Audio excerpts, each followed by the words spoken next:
ഉണ്ണിമുന്ന കണ്ണാടി മാത്രമേ പൊട്ടിച്ചിട്ടില്ലെങ്കിൽ അങ്ങനെ തന്നെ ആയിരിക്കും അത്. കണ്ണാടി പൊട്ടിച്ചു, അടിച്ച് ദേവോത്തരം ഏൽപ്പിച്ചിട്ടില്ല എന്നാണ് കറക്റ്റ്. ഭയങ്കര ടെക്നിക്കാണ് കണ്ണാടി മാത്രം പൊട്ടിക്കുന്നത്. അതൊരു സംഭവം ഉണ്ണിയെടുത്ത് അത് പഠിക്കണമെന്നില്ല.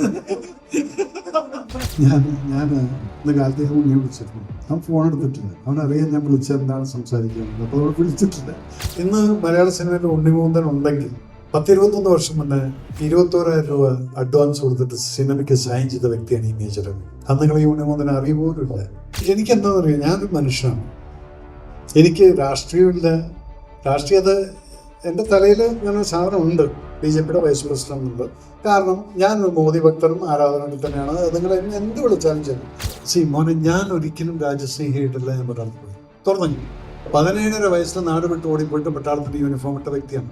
അന്ന് എനിക്ക് എന്ത് രാജ്യസ്നേഹം. അന്ന് നിങ്ങളെപ്പോലുള്ള മീഡിയ ഇല്ല, TV ഇല്ല, ഒരു റേഡിയോ മാത്രമേ ഉള്ളൂ. ഇതിനകത്ത് എന്ത് സ്പിരിറ്റാണ് എനിക്ക് കിട്ടുന്നത്? ഒന്നും ഉണ്ടായിരുന്നില്ല.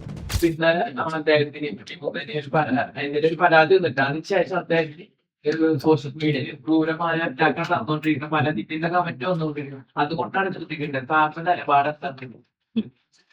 ഞാൻ അറിയുന്ന ഒരു ഉണ്ണിയുണ്ട്.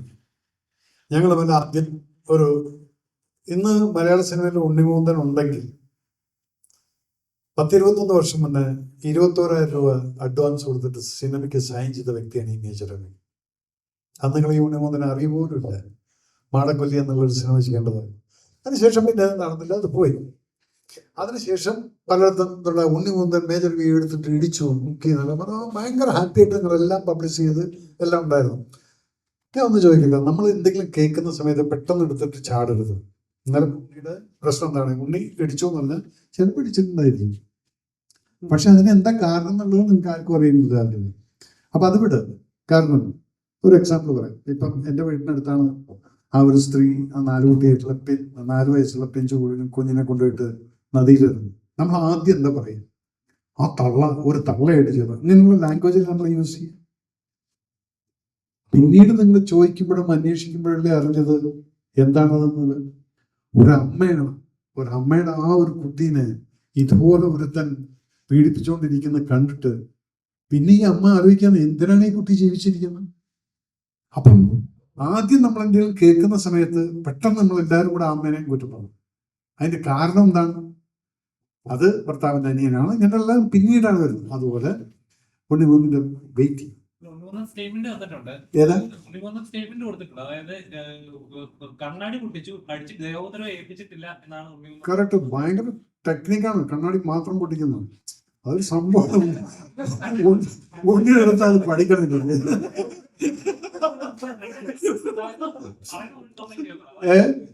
അതായത് അദ്ദേഹം വിപിനെ വിളിച്ചു വന്നപ്പോ വിപിൻ കണ്ണാടി ധരിച്ചുകൊണ്ടാണ് വന്നത്. കണ്ണാടി ഊരാൻ പറഞ്ഞു.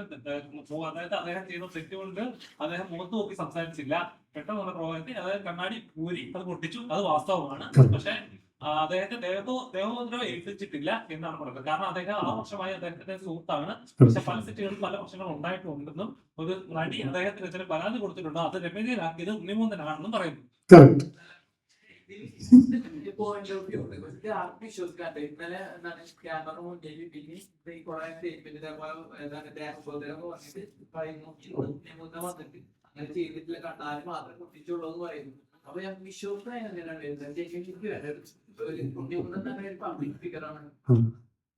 ഞാൻ ഇന്ന് കാലത്ത് ഉണ്ണിയെ വിളിച്ചിരുന്നു. അവൻ ഫോൺ എടുത്തിട്ടില്ല. അവനറിയാൻ ഞാൻ വിളിച്ച എന്താണ് സംസാരിക്കുക. അപ്പൊ അവൾ വിളിച്ചിട്ടില്ല.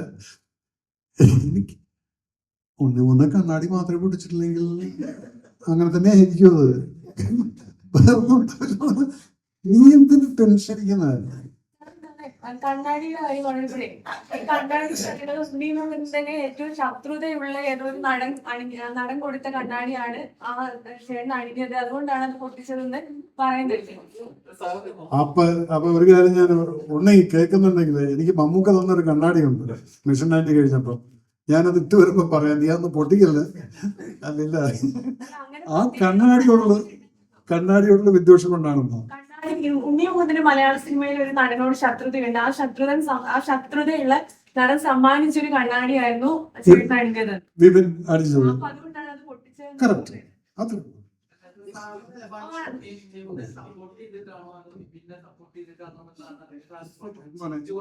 ചിരിച്ചുകൊണ്ട് ഞാൻ പറയാം, നീ ഇപ്പം ഫേസ്ബുക്കിൽ ഇരുന്നിട്ട് എന്നെ കുറെ പേര് വിളിക്കും, എന്നെ കുറെ ആൾക്കാർ തെറി വിളിക്കും. പിന്നെ ഒന്നും ഫേസ് എനിക്ക് കാണില്ല, പക്ഷെ നേരിട്ട് വന്നിട്ട് അങ്ങനെ തെറി വിളിച്ച് ഞാൻ അടിക്കും.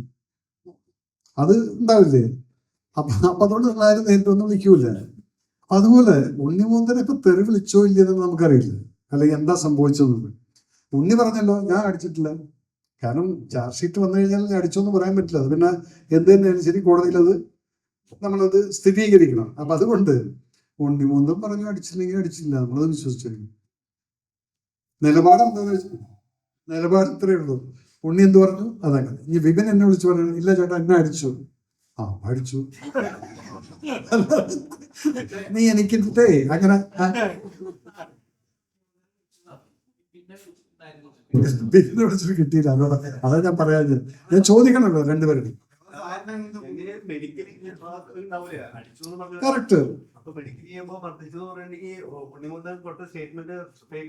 പക്ഷെ അത് പിന്നെ കോടതി തെളിയിച്ചു, വക്കീൽമാരുണ്ടാണ് അയാളെല്ലാം തെളിയിച്ചു. അപ്പൊ ഞാൻ പറഞ്ഞുതരാം, ഞാൻ പണ്ട് ആ പട്ടാളത്തിൽ ഇരിക്കുന്ന സമയത്ത് മൗലൊരു അടി കളഞ്ഞിട്ട് എൻ്റെ ഇവിടെ ഒരു കത്തി കൊണ്ട് ഓഫീസേഴ്സും ഗുണ്ടാസും തമ്മിലൊരു അടിയായിരുന്നു.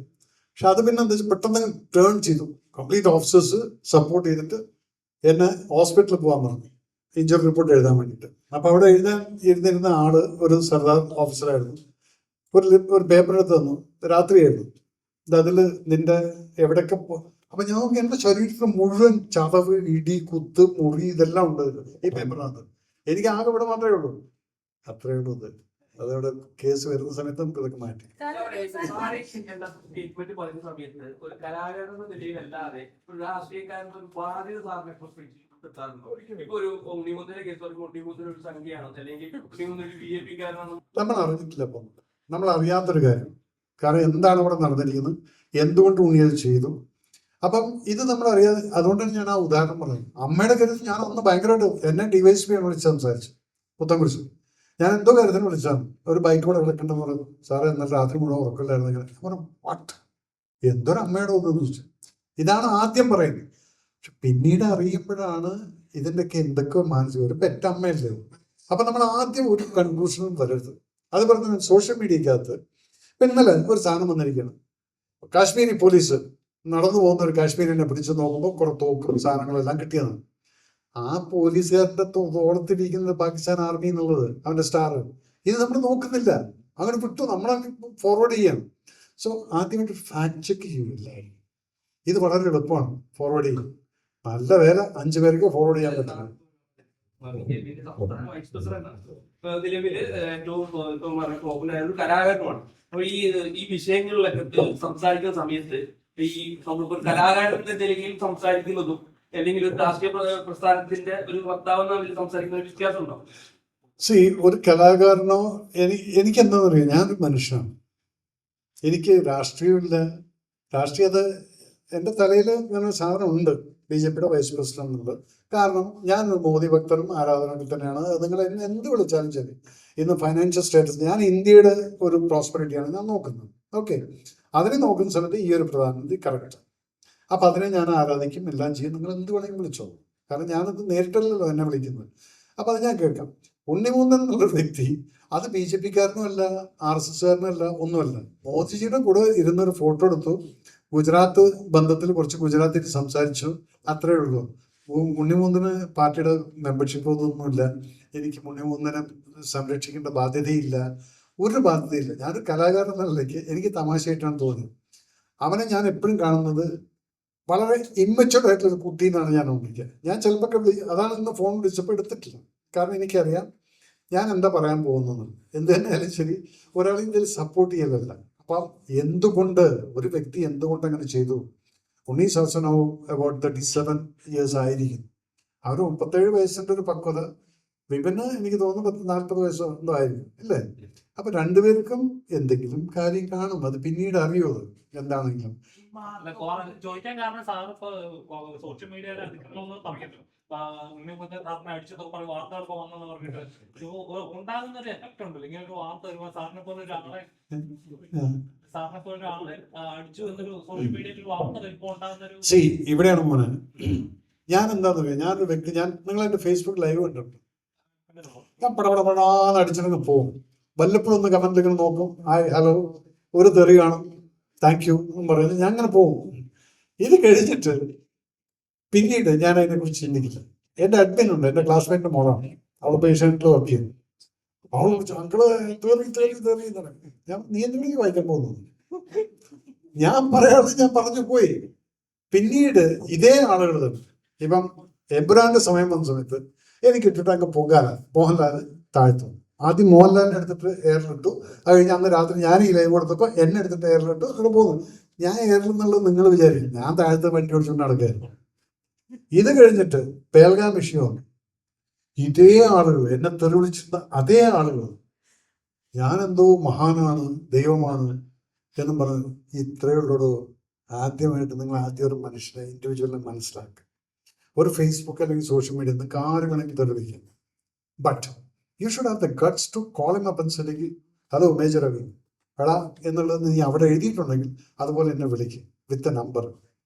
അത് വിളിക്കില്ല. ഇവിടെ എന്താ വെച്ചാൽ ഒരു മനുഷ്യന്റെ ഫ്രസ്ട്രേഷൻ ആണ്.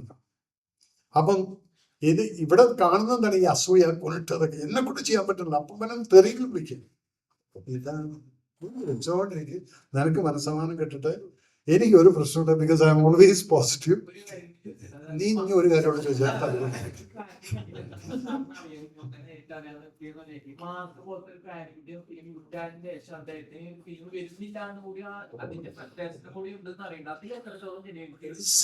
ഇത് ഓരോ ഇൻഡിവിജ്വലിന്റെ കാൽക്കുലേഷൻസ് ആണ്. ഞാൻ ഒരു സിനിമ ചെയ്തു, ആ സിനിമ ചെയ്തിട്ട് പിന്നീട് ഞാൻ ഈ ലൈനിൽ ഞാൻ പോകുള്ളൂ എന്ന് പറഞ്ഞു. അവിടെ ഈ വിപിൻ അടക്കം പറഞ്ഞൊരു കാര്യമുണ്ട്, ഞങ്ങൾ വലിയ സിനിമകൾ മാത്രമേ ചെയ്യുള്ളൂ. അത് നിങ്ങൾ കേട്ടാണ്. അപ്പൊ ചിലപ്പോൾ എന്താണെന്നറിയോ, നമ്മുടെ കാൽക്കുലേഷൻ ചിലപ്പോൾ തെറ്റിപ്പോകും.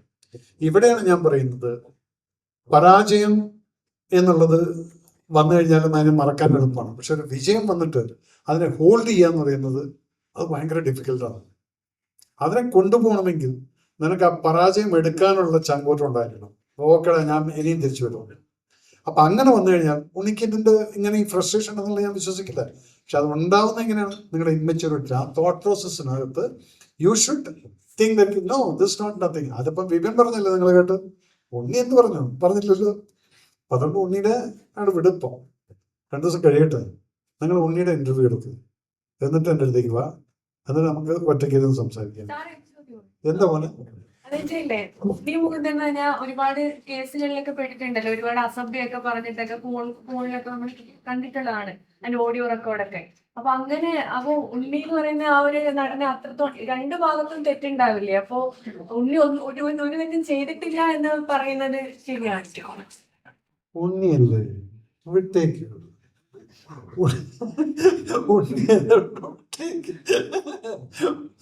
ഇല്ല ഇതൊക്കെ പറയാൻ എളുപ്പമാണ്. അപ്പൊ ആ കേസ് പോലും ഇല്ലല്ലോ. ഉണ്ണിയുടെ ആ വുമൻ സംതിങ് അല്ലേ, ഏതോ റൈറ്റ് ഉണ്ടല്ലോ, കൈ കൊടുക്കല്ലേ കഴിഞ്ഞു. അപ്പൊ നമ്മള് വെറുതെ ഇരുന്നിട്ട് ഇങ്ങനെ പറഞ്ഞിട്ട് അത് ചെയ്തു. പക്ഷെ അവന്റെ പേര് തന്നെ ഒരു സുഖല്ലേ വായിക്കാൻ പറയാൻ, ഉണ്ണി. അപ്പൊ ഉണ്ണിയായിട്ടാണ് വിട്ടത് ആ കുട്ടി. സത്യം പറഞ്ഞാൽ ഞാൻ ഇന്നലെയാണ് ഇവിടെ തിരിയുന്നത്. ഞാൻ ഇന്നിപ്പോ കാണും, കാരണം ടോവിനോട് ഞാൻ വിളിച്ചിട്ടുമില്ല, കാരണം പടം കാണാതെ വിളിക്കുന്നത് ശരിയല്ല. എന്റെ ഡ്രൈവറും പറഞ്ഞ് സാറേ ഇന്ന് പടത്തിന് പോകണമെന്ന്. അപ്പൊ ഇന്ന് തന്നെ പടം കാണുമായിരിക്കും. പടത്തിന് എനിക്ക് പലയിടത്തു നിന്ന് റിപ്പോർട്ട് വന്നത് വെരി ഗുഡ് ഫിലിം എന്നുള്ളതാണ്. അത് കേൾക്കുമ്പോഴാണ് സുഖം. ആരുടെങ്കിലും പടം ആയിക്കോട്ടെ, ഓടട്ടെ എന്നാണ്. എത്ര ആൾക്കാർ ഇതിനകത്ത് വർക്ക് ചെയ്യുന്നുണ്ട്. ഒരു സംസാരമില്ല. എന്റെ പടത്തിന് നിങ്ങൾ എന്തെങ്കിലും ചെയ്യുക, ഞങ്ങൾ ഉണ്ണിയും വിപിനും ഉണ്ണിയും വിപിനും തമ്മിലുള്ള പ്രശ്നം എന്താണെന്ന് തെളിവ് സഹിതത്തോടുകൂടി വരും. നമ്മളിപ്പോ തെളിവ് സഹിതം ഈ ജോഡി ലോലപ്പൻ എന്ന് പറയുന്ന നിർമ്മാതാവ് ആദ്യമായിട്ടല്ല സിനിമയിലെത്തുന്നത്. 3ാമത്തെ ചലച്ചിത്രമാണ് അദ്ദേഹത്തിന് റിലീസ് ചെയ്യുന്നത്. ആദ്യത്തെ സഭാഷ് ചന്ദ്രബോസ് നിങ്ങളേവരും കേട്ട് കാണും. അത് കഴിഞ്ഞ് ആളൊരുക്കം 3ാമത്തെ ചിത്രമാണ് തെളിവ് സഹിതം തിയേറ്ററിലെത്താൻ പോകുന്ന ചിത്രം. ഈ ചിത്രത്തിൻ്റെ ജോണറും ഒരു പ്രത്യേക കാഴ്ചപ്പാടിൽ പറഞ്ഞിരിക്കുന്ന ഒരു ചിത്രമാണ്. ആക്ഷൻ ത്രില്ലർ സീനിൽ പറഞ്ഞ ചിത്രമാണ്. അതിൻ്റെ സസ്പെൻസും കാര്യങ്ങളും ഒഴിവാക്കുന്നില്ല. സംവിധായകൻ തന്നെ ചിത്രത്തെക്കുറിച്ച് പറഞ്ഞു തുടങ്ങും. അവർ സംസാരിച്ചതിന് ശേഷം മീഡിയക്കാർക്ക് എന്താണ് ചോദിക്കാനുള്ളതെന്ന് സംസാരിക്കാം. ഈ പടം തുടങ്ങിയത് മുതൽ ഇതുവരെ എൻ്റെ കൂടെ എൻ്റെ സുഹൃത്തുക്കൾ ആരും ഇങ്ങോട്ട് പോകാണ്ടൊക്കെ കൂടെ ഉണ്ടായിട്ടുണ്ട്. കൃഷ്ണദാസിൻ്റെ സുഹൃത്ത് ഷഫീഖ്. അതിലൊക്കെ ഉപരി ഈ സിനിമയുടെ DOP എന്ന് വെച്ചാൽ പല സമയങ്ങളിലും ഒരു പുതിയ ഡയറക്ടർ എന്ന നിലയ്ക്ക് ഒരുപാട് പ്രതിസന്ധി ഉണ്ടായിട്ടുണ്ട്. കാരണം എൻ്റെ പ്രൊഡ്യൂസർ നാട്ടിലില്ല, അയാൾ വിദേശ ബിസിനസ്സുകാരനാണ്. ഇതിൻ്റെ ഒരു വേള ഇതിൻ്റെ പ്രൊഡ്യൂസറായിട്ടും ഇതിൻ്റെ ഡയറക്ടറായിട്ടും ഞാൻ മുന്നോട്ട് പോയിട്ടുണ്ട്. സമ്മർദ്ദങ്ങളുടെ ഇടയിൽ ഞാൻ ഒരു സമയത്ത് നിർത്താൻ വരെ വിചാരിച്ച ആളാണ്. പക്ഷെ എൻ്റെ DOP എന്തോ എന്നെ വിളിച്ചിട്ട് കാര്യം പറഞ്ഞു, ഷക്കീർ ഒരു കാര്യത്തിനും ടെൻഷൻ എടുക്കണ്ട, ഞാൻ നിങ്ങളെ കൂടെ ഉണ്ടാകുന്നുണ്ട്. സാധാരണ ഞാൻ കണ്ടിട്ടുള്ള ക്യാമറമാൻമാരൊക്കെ ഒരു ഡെയിലി 1-2 സീൻ തരുന്നത് എനിക്ക് പറഞ്ഞ ദിവസത്തിനെക്കാളും 5 ദിവസം മുൻപേ എൻ്റെ സിനിമ ബാക്കപ്പ് ആക്കി തന്നതാണ് എൽദോ. അതുകൊണ്ടാണ് ശർമാജി പറഞ്ഞത് ഞങ്ങളൊക്കെ ഇതിൻ്റെ കൂടെ ഓടുമായിരുന്നു പറഞ്ഞത്. സംഭവം സത്യമാണത്. അതുകൊണ്ട് എനിക്ക് എടുത്ത് പറഞ്ഞേ പറ്റൂ. ഈ കഥ ഒരു പക്ക നാട്ടുമ്പുറത്ത് നടക്കുന്നൊരു കഥയാണ്. നാട്ടുമ്പുറത്ത് നടക്കുന്നൊരു വ്യത്യസ്ത കൊലപാതകങ്ങൾ അതിൽ നിന്ന് പോകുന്ന അന്വേഷണങ്ങളും മറ്റു കാര്യങ്ങളും ട്വിസ്റ്റുകളും അങ്ങനെയൊക്കെ ആയിട്ട് പോകുന്നൊരു ലഹരിക്കെതിരെയുള്ളൊരു സിനിമ തന്നെയാണ്. പിന്നെ ബാക്കി ഇവരെല്ലാവരും പറഞ്ഞു കഴിഞ്ഞപ്പോൾ ഞാൻ അതിലേക്ക് കടക്കുന്നില്ല. അതുകൊണ്ട് പ്രേക്ഷകരെല്ലാവരും ഈ സിനിമ കണ്ടിട്ട് വിജയിപ്പിച്ചു തരണം എന്ന് മാത്രമേ പറയുള്ളൂ. വളരെ പ്രധാനപ്പെട്ട ഒരു ക്യാരക്ടർ ചെയ്യുന്നു. നമസ്കാരം. ആദ്യമായിട്ടാണ് ഇങ്ങനെ ഒരു മീഡിയാസിൻ്റെ മുന്നിൽ ഇരിക്കുന്നത്. ഫസ്റ്റ് ഓഫ് ഓൾ എനിക്ക് താങ്ക്സ് പറയാനുള്ളത് ഡയറക്ടർ സാറ് സക്കീർ സാറിനോട് തന്നെയാണ്. ഓഡിഷൻ തൊട്ട് ഓരോ ക്യാരക്ടറിന് വേണ്ട എല്ലാ നിർദ്ദേശങ്ങളും തന്ന് അത് ചെയ്യിപ്പിച്ചെടുത്തത്. അത് മോശമല്ലാത്ത രീതിയിൽ ചെയ്യാൻ കഴിഞ്ഞു എന്നാണ് വിശ്വസിക്കുന്നത്. പ്രിവ്യൂ കണ്ടിട്ട് എല്ലാവരും നമ്മളോട് അത്തരത്തിലൊക്കെ സംസാരിച്ചു. പിന്നെ ഇതൊരു ടീം വർക്ക് തന്നെയായിരുന്നു. ഷഫീഖ സ്ക്രിപ്റ്റ് റൈറ്റർ, അതുപോലെ നമ്മളൊക്കെ കീർത്തി ചക്രയൊക്കെ കണ്ടിട്ട് അല്ലേ ആകെ കോരിത്തരിച്ച ഒരു സിനിമയൊക്കെ ആയിരുന്നു. അതിൻ്റെ ഡയറക്ടർ മേജർ രവി സാറ്. എൻ്റെ പേര് കൃഷ്ണദാസ്, സ്ഥലം പെരിന്തൽമണ്ണക്കടുത്ത് പൂന്താനം. ഞാൻ ഈ പടത്തിൻ്റെ പ്രൊഡക്ഷൻ കോർഡിനേറ്ററാണ്. കൂടുതലൊക്കെ ഇവരൊക്കെ സംസാരിച്ചു. ഞാനും ഈ സിനിമയിൽ ചെറിയ രഹസ്യവേഷം ചെയ്തിട്ടുണ്ട്. നിങ്ങളെല്ലാവരും ഈ സിനിമ കാണുക, പ്രോത്സാഹിപ്പിക്കുക. പുതിയ കുറച്ച് കലാകാരന്മാർ ഈ സിനിമയിൽ മുഖം കാട്ടിയിട്ടുണ്ട്. അതുപോലെ നമ്മുടെ ഡയറക്ടറുടെ പ്രിയ സുഹൃത്ത് സക്കീർ, അദ്ദേഹത്തിൻ്റെ ഫസ്റ്റ് മൂവി. അതുകൊണ്ട് നിങ്ങളെല്ലാവരും വിജയിപ്പിക്കുക. Thank you. എല്ലാ മീഡിയാസിനും നമസ്കാരം. ഇത് നമ്മുടെ സക്കീർ, അങ്ങനെ ഒരു പറ്റം പുതിയ ആളുകളുടെ സ്വപ്നങ്ങളാണ് ഈ സിനിമ. ഞങ്ങളിത് വളരെ ചുരുങ്ങിയ ദിവസവും ചുരുങ്ങിയ ബഡ്ജറ്റിലും ഒത്തിരി പ്രതിസന്ധികളിനുള്ളിൽ നിന്ന് ചെയ്ത സിനിമയാണ്. അപ്പം എനിക്ക് പറയാനുള്ളത്, ഈ സിനിമ റിലീസാവുന്ന ദിവസവും തുടർന്നുള്ള ദിവസവും എല്ലാ മീഡിയാസും ഒന്ന് കൂടെ നിൽക്കണം. ഈ സിനിമ വിജയിപ്പിക്കണം. കാരണം ഈ സിനിമ വിജയിച്ചാൽ മാത്രമേ സക്കീർ എന്ന് പറഞ്ഞൊരു ഡയറക്ടർ നാളെ മലയാള സിനിമയിൽ ഉണ്ടാവുള്ളൂ. അതുപോലെ റൈറ്റർ, അങ്ങനെ എല്ലാവരും കുറേ ആളുകളുടെ സ്വപ്നമാണ്. എനിക്ക് മീഡിയാസിനോട് പറയാനുള്ളത് അതാണ്, കൂടെ നിൽക്കണം. ചെറിയൊരു പടം, നല്ലൊരു കഥ, ഇതിലെ കഥയാണ് താരം. അപ്പം എല്ലാവർക്കും താങ്ക് യു. എല്ലാവർക്കും നമസ്കാരം. നിങ്ങൾക്ക് മീഡിയക്കാർക്ക് നേരത്തെ അറിയാം, ഞാൻ എഴുതപ്പെട്ട സിനിമകളൊക്കെ നമ്മളിവിടെ പാർട്ടിസിപ്പേറ്റ് ചെയ്തിട്ടുണ്ട്. മേജർ സിവറിൻ്റെ മിഷൻസി എന്ന് പറഞ്ഞ സിനിമ ഞാനാണ് റിലീസ് ചെയ്തത്. ആക്ച്വലി നമ്മൾ ലാസ്റ്റ് മന്ത് പ്ലാൻ ചെയ്ത സിനിമയാണ്. അത് ചെറിയൊരു ഡേറ്റിൻ്റെ പ്രശ്നങ്ങളോടും സെൻസർ പ്രശ്നങ്ങളോടും മാറിയതാണ്. സിനിമ എന്ന് പറഞ്ഞാൽ ഒരു ഗംഭീര സിനിമയാണ്. ഒരു ചെറിയ സിനിമയിൽ ഇത് പടം കണ്ടെന്ന് പറയത്തില്ല. ഞാൻ ഈ പടം കണ്ടിട്ടാണ് കമ്മിറ്റ് ചെയ്തത്. ഇതിൽ അഭിനയിച്ചിരിക്കുന്ന എല്ലാ ആർട്ടിസ്റ്റും അവരുടേതായ പെർഫോമൻസ് ഗംഭീരമായിട്ട് ചെയ്തിട്ടുണ്ട്. ഓൾമോസ്റ്റ് നമ്മൾ തിയേറ്ററൊക്കെ കൺഫേം ചെയ്തിട്ടുണ്ട്. കാരണം സാധാരണ ICC പടങ്ങളെന്ന് പറയുമ്പോഴത്തേക്ക് ഇവർക്ക് തിയേറ്റർ പാർട്ടി പെരുന്നാൾ ഡേറ്റൊന്നും തരത്തില്ല. ഞാൻ ചോദിച്ചപ്പോൾ തന്നെ പറഞ്ഞു, നമുക്ക് ഈ പടം ചെയ്യാം, ട്രെയിലറൊക്കെ നന്നായിട്ടിട്ട് ഷാനു നമുക്ക് ഈ പടം ചെയ്യാമെന്ന് പറഞ്ഞിട്ടുണ്ട്. ഓൾമോസ്റ്റ് എല്ലാ മാൾസിലും അല്ലെങ്കിൽ എല്ലാ സിംഗിൾ സീറ്റ്സും പടം വെച്ചിട്ടുണ്ട്.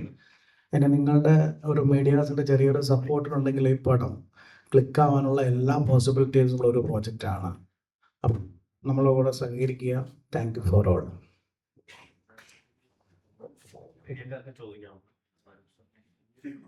എൻ്റെ പോലീസ് വേഷങ്ങൾ നോക്കിക്കഴിഞ്ഞാൽ ഇപ്പൊ കരിക്കുന്നം സക്സസിൽ അഭിനയിച്ചിരുന്ന ആ ഒരു പോലീസ് വേഷവും ആക്ഷൻ ഹീറോ ബിജു എന്ന് പറയുന്ന സിനിമയിലുള്ള കമ്മീഷണറുടെ വേഷം രണ്ടും അജഗജാന്തരം വ്യത്യാസമാണ്. യൂണിഫോം ഒന്ന് തന്നെയാണ്. ബട്ട് ദെൻ ആ സിറ്റുവേഷൻ അനുസരിച്ചിട്ടും അതുപോലെ തന്നെ ആ ഡയറക്ടർ പറയുന്നതിനനുസരിച്ച് ആ ക്യാരക്ടർ വരുമ്പോഴാണ് നമ്മൾ വ്യത്യസ്തമാവുന്നത്. അപ്പം ഇതിനകത്തും അതുപോലെ തന്നെയാണ് ഒരു ഇൻവെസ്റ്റിഗേഷൻ നടത്തുന്ന സമയത്തുണ്ടാകുന്ന എന്തൂസിയാസവും അതിനെ പിടിച്ചു പോകുന്ന ആ ഒരു പോലീസ് ഓഫീസർ. അപ്പം എനിക്കത് ചെയ്ത സമയത്ത് yes, I found it story interesting. ഇതാണ് പോലീസ് വേഷം ചെയ്യുക എന്ന് പറയുന്ന സമയത്തുള്ള വ്യത്യസ്തത എന്തെന്ന് ചോദിച്ചു കഴിഞ്ഞാൽ ഓരോ കഥയ്ക്കനുസരിച്ച് നമ്മൾ മാറിക്കൊണ്ടിരിക്കും. അപ്പം ഇതിനകത്തും ആ ഒരു വ്യത്യസ്തതയാണ് എനിക്ക് ഫീൽ ചെയ്തിരിക്കുന്നത്. ഇനിയിപ്പം action hero Biju second part വരുന്നുണ്ട്. അപ്പം അതിനകത്തുള്ളത് സീരിയസ് ആണെങ്കിൽ ഒരു കോമിക്കൽ അപ്രോച്ച് ആയിരുന്നു. എല്ലാവരും എൻ്റെ ക്യാരക്ടർ കണ്ട് ചിരിച്ചിട്ടുള്ളൊരു പടം, ഈവൻ കുട്ടികളടക്കം ആ തെറി വിളിക്കുന്ന സീൻ. അപ്പം അതെന്താണ്, ഒരു പോലീസ് ഓഫീസർ അങ്ങനെ ചെയ്യാമോ ഇല്ലേ, അതിനകത്തുള്ള വിരോധാഭാസങ്ങൾ എല്ലാം ആ ക്യാരക്ടറിലുണ്ട്. പക്ഷെ ബാക്കി പല സീക്വൻസുകളും നോക്കിക്കഴിഞ്ഞാൽ വളരെ സീരിയസ് ആയിരിക്കും. ഇതിൽ ഞാൻ കുറച്ച് സീരിയസ് ആണ്.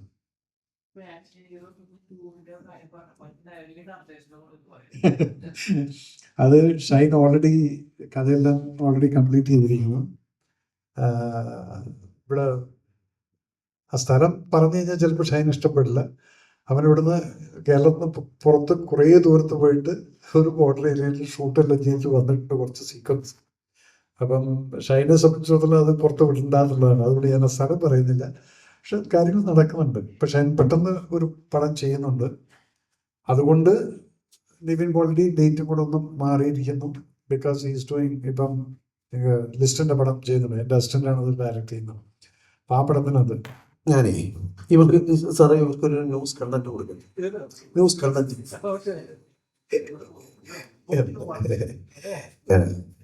ഞാൻ നമ്മളെ ആരാധ്യനായിട്ടുള്ള മേജർ രവി സാറിനെ അദ്ദേഹത്തിന്റെ അനുഭവത്തോടു കൂടി അദ്ദേഹത്തെ ഒന്ന് വിമർശിക്കുകയാണ്.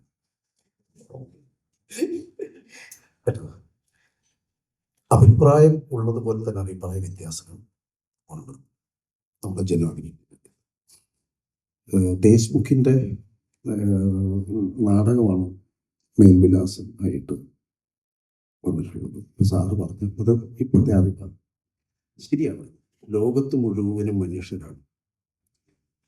മനുഷ്യരെ പ്രവർത്തിക്കുന്നിടത്ത് തെറ്റുകളുണ്ടാകും. അത് ചിലപ്പം നമ്മൾ ജീവിച്ച് വളർന്ന ഇടങ്ങളിൽ നിന്ന് അത് രൂപപ്പെട്ടിട്ടുണ്ടാകും. നമ്മൾ പോലും അറിയാതെ നമ്മുടെ ഉള്ളിൽ ജാതി പ്രവർത്തിക്കും, മതം പ്രവർത്തിക്കും. അത് ഇന്നതാണെന്ന് നമുക്ക് മറ്റൊരാൾ കറക്റ്റ് ചെയ്യുമ്പോഴായിരിക്കും വരുന്നത്.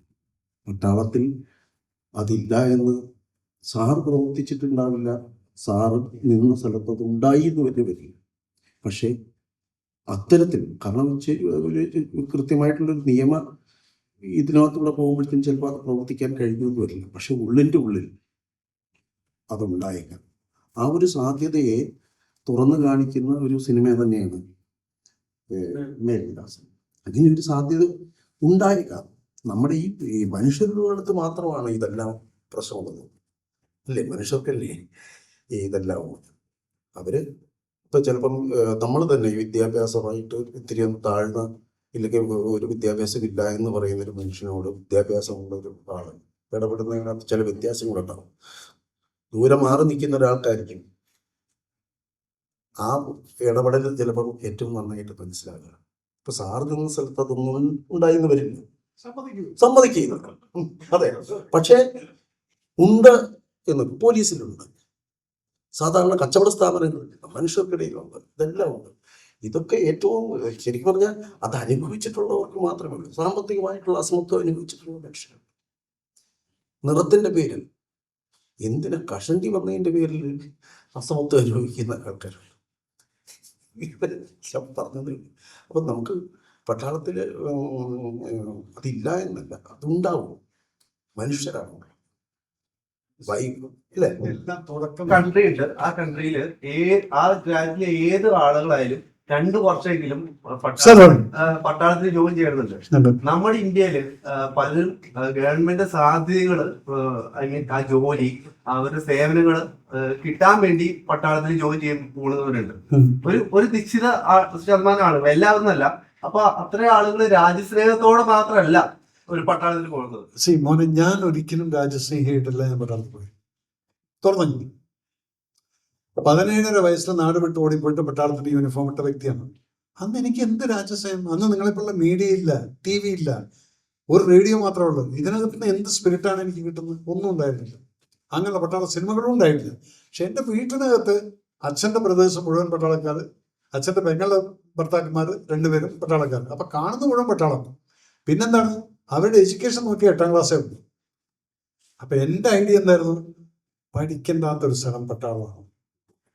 അങ്ങനെ ഞാൻ 9ലും തോറ്റു, 10ലും തോറ്റു. അത് കഴിഞ്ഞ് ഞാൻ പട്ടാളത്തിൽ പോയത്. അവിടെ ചെന്ന് ഞാൻ അറിയാതെ രാജസ്നേഹിയായിട്ടുള്ളത് എങ്ങനെയെന്ന് ചോദിച്ചു കഴിഞ്ഞാൽ കഠിനമായ ട്രെയിനിങ്ങിലൂടെ മാറ്റിയെടുക്കുന്നതാണ്. അല്ല, അത് ഞാൻ പറഞ്ഞത്. നമ്മൾ ഈ ട്രെയിനിങ്ങിന്റെ സമയത്ത് ഒരു കൂട്ടായ്മ വരികയാണ്. നേരത്തെ ചോദിച്ചത് ഈ കൂട്ടായ്മ ഒരു സ്ക്വാഡ്. എൻ്റെ തന്നെ ഒരു ഇൻസ്റ്റ് പറഞ്ഞു കഴിഞ്ഞാൽ, ഞാൻ അവിടെ പോയിട്ട് ഒരു പ്രശ്നം ഉണ്ടായി. ഒരാളെ അടിച്ചു. അതിന്റെ പേരിൽ എൻ്റെ എൻക്വയറി ഒക്കെ നടന്നു. എന്നിട്ട് ഞാൻ രക്ഷപ്പെട്ടപ്പോൾ എന്ത് പറ്റി? ട്രെയിനിങ്ങിന് പോകുമ്പോൾ ഈ സ്ക്വാഡ്, രവീന്ദ്രനുള്ള സ്ക്വാഡ് ഏതാണെന്നുള്ളത് 872 എല്ലാ ഇൻസ്ട്രക്ടേഴ്സിനും ആ സ്ക്വാഡ് വേണം. എന്തിനാന്ന് വരും? ഈ എല്ലാവരും കൂടെ എന്നെ ഒറ്റയ്ക്ക് പണിഷ് ചെയ്യാൻ പറ്റില്ല. അപ്പൊ ഈ 20 ആൾക്കാരും പണിഷ്മെന്റ് വാങ്ങിക്കുന്ന എന്തുകൊണ്ട്? ഞാൻ ചെയ്ത തെറ്റിന്. നാളെ മറ്റവൻ ചെയ്യുന്ന തെറ്റിന് ഞാനും ഉണ്ടായിരിക്കും. അങ്ങനെയാണ് ഈ കൂട്ടായ്മ വരുന്നത്. പിന്നെ ആരും നമ്മൾ കുറ്റം പറയില്ല. അങ്ങനെ ഒരു ട്രെയിനിങ്. അപ്പൊ ഞാൻ ആലോചിക്കുന്നത്, എന്തിനീ ഒരാൾ ചെയ്ത കുറ്റത്തിന്? ഇതൊക്കെ ഒരു ട്രെയിനിങ്ങിന്റെ ഭാഗമാണ്. പക്ഷെ നമ്മൾ എപ്പോഴാണ് ഇത് മാറിയെന്നുള്ളത് കത്തെഴുതുമ്പോഴാണ് നമ്മൾ വിചാരിച്ചത്. ആദ്യത്തെ പ്രാവശ്യം ഓണത്തിന് അമ്മ വിളിക്കുന്ന സമയത്ത്, അമ്മ ഈ പണ്ടാറക്കടന്മാർ വിടുന്നില്ല, അതാണ് ഇവിടെ നമ്മൾ തെറി വിളിക്കും. പിന്നീട് നമ്മൾ അറിയാതെ കത്തെഴുതുന്നത്, അമ്മ ഇവിടെ എല്ലാവരും മലയാളീസാണ്, എല്ലാവർക്കും ലീവ് കൊടുത്തിട്ട് പോകാൻ പറ്റില്ല, ഇപ്രാവശ്യം എനിക്ക് ലീവില്ല അമ്മ, അപ്പൊ ഈ ഓണത്തിന് ഞാൻ വരുന്നില്ല. കത്ത് പോസ്റ്റ് ചെയ്തതിന് ശേഷം നീ ആലോചിച്ച് നോക്ക്, you become patriotic because you start thinking for others. മറ്റുള്ളവർക്കും വേണ്ടി കൂടെ ചിന്തിക്കാൻ തുടങ്ങുന്ന സമയത്താണ് നീ ഒരു ദേശസ്നേഹിയാവുന്നത്. അപ്പം അതുകൊണ്ട് ഇന്ന് കുട്ടികൾ കാണുന്ന സിനിമകളും അവർ ഓരോ സിനിമയിലുള്ള ആ സ്പിരിറ്റ് വെച്ചിട്ട് സർ ഐ വോണ്ട് ജോയിൻ എന്നുള്ളത് വരുന്നുണ്ട്. പക്ഷെ അന്ന് ഉണ്ടായിരുന്നില്ല.